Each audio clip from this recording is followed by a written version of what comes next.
Yang saya sampaikan kemarin itu baru 3 itu, ya, soal Dewan Suro, soal kepemimpinan yang tersentralisasi, dan soal laporan keuangan yang tidak transparan dan tidak akuntabel. Baru 3 itu, masih ada 7 lagi?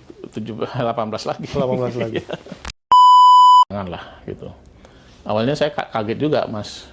Ini saya dipanggil kayak KPK panggil gitu. Bikin deg-degan juga gitu. Tapi itu fokusnya memang ingin menggali dosa-dosa dari Caimin di PKB, Bang? Menurut saya PBNU tidak itu. Menurut saya PBNU mencari informasi sebanyak-banyaknya lah gitu ya. Sehingga kemudian nanti mereka bisa merumuskan. Tapi memang saya menyampaikan kira-kira selama kepemimpinan Caimin apa dosa-dosanya. Itu yang saya sampaikan. Saya menginventarisir itu ada 21 dosa Caimin di PKB. Ya, itu yang saya sampaikan. Ya. Yang saya sampaikan kemarin itu baru 3 itu. Ya, soal Dewan Suro, soal kepemimpinan yang tersentralisasi, dan soal laporan keuangan yang tidak transparan dan tidak akuntabel. Baru 3 itu, masih ada 7 lagi? 18 lagi. 18 lagi. Apa tuh, Bang, kira-kira bocor? Tapi itu bagian otokritik lah ya. Bagi saya itu bagian saya mengkritik kepemimpinan Caimin ya. Ya di alam demokrasi boleh dong kita mengkritik ya. Ya kan? Sekaligus sebagai koreksi terhadap kepemimpinan Caimin. Inginnya saya ke depan berubah. Inginnya saya kalau memang diterima oleh cabang-cabang dan wilayah inventarisasi permasalahan di bawah kepemimpinan Caimin itu, ya cabang-cabang bisa merubah perspektifnya ke depan supaya PKB ini ya jangan Caimin lagi lah. Udah terlalu lama, sudah 20 tahun sebagai ketua umum PKB. Itu maunya saya. Kalau dari PBNU sendiri, sebenarnya kalau Abang dipanggil terus ada pertanyaan apakah dari Abang bahwa sebenarnya target PBNU sendiri apa sih sebenarnya terkait masalah mereka membentuk semacam kayak tadi tim 5 memanggil mantan-mantan sekjen PKB. Apakah memang targetnya terkait kepemimpinan Imin aja yang harus diganti? Kalau menurut saya sih enggak ya. PBNU sadar betul positioning dia sebagai hanya hubungan historis dengan PKB. Ya. Makanya ketika Gus Yahya itu mengumumkan hasil pleno, kan ada 2 hal itu. Dia menunjuk 2 orang kiai untuk memperdalam masalah NU PKB, tapi dia juga menyatakan bahwa NU itu tidak semuanya di PKB. Nah, gitu loh. Artinya kan memang PBNU itu ingin menggali itu bukan dalam kerangka untuk ikut campur terlalu dalam terhadap persoalan internal PKB. Ya.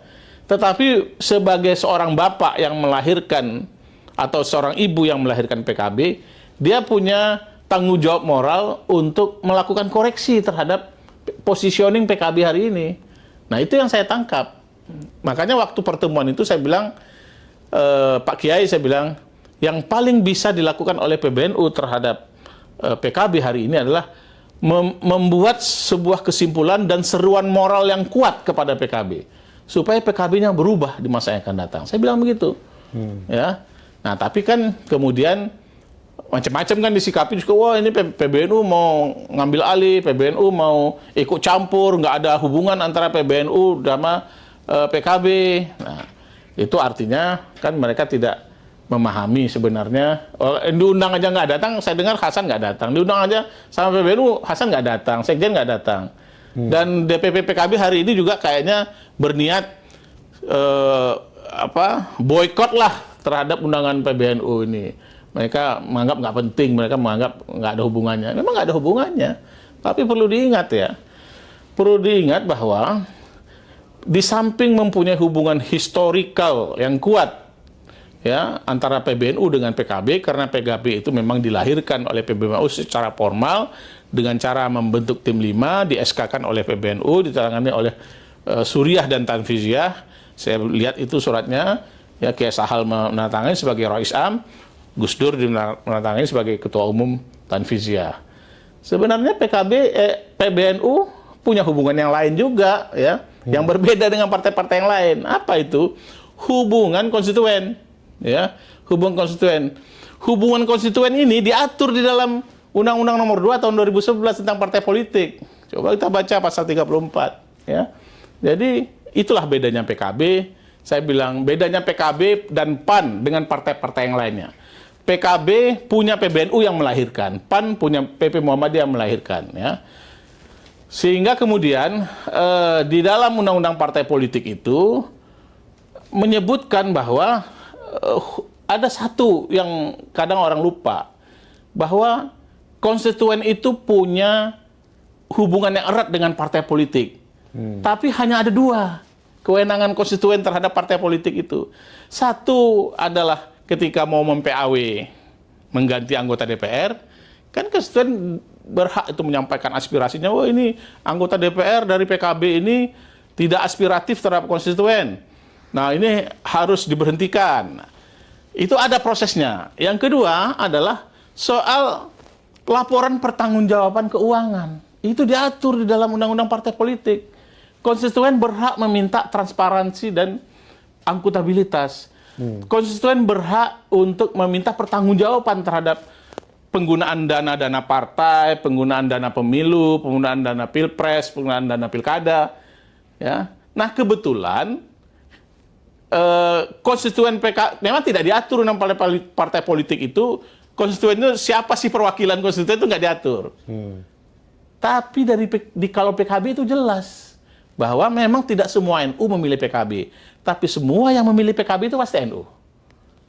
Mungkin hanya 1% saja yang bukan NU yang milih PKB. Apalagi kemudian untuk menjadi anggota PKB itu kan dibaiat, Pak.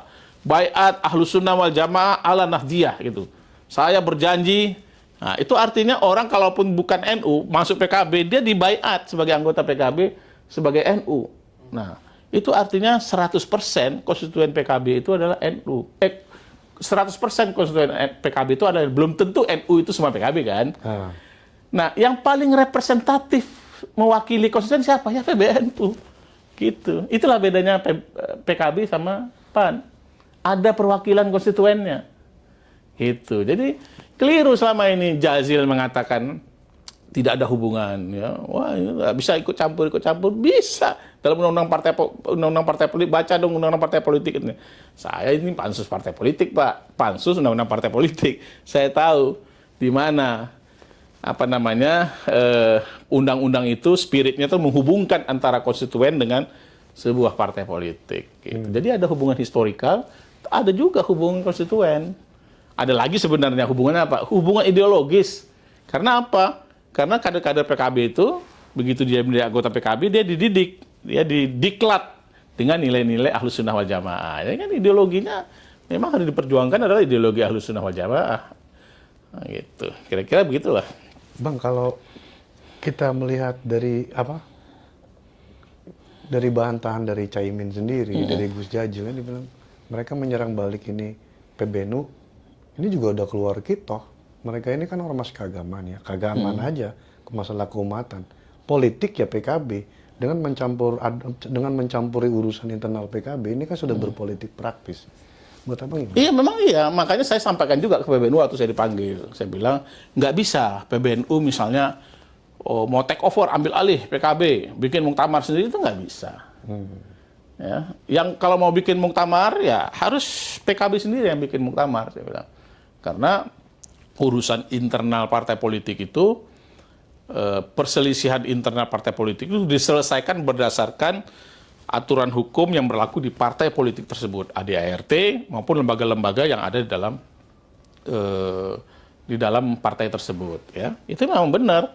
Tetapi ya itu tadi, ya undang-undang partai politik juga menyisakan satu hubungan yang ini harus kita pakai juga untuk kedewasaan partai politik masa yang akan datang.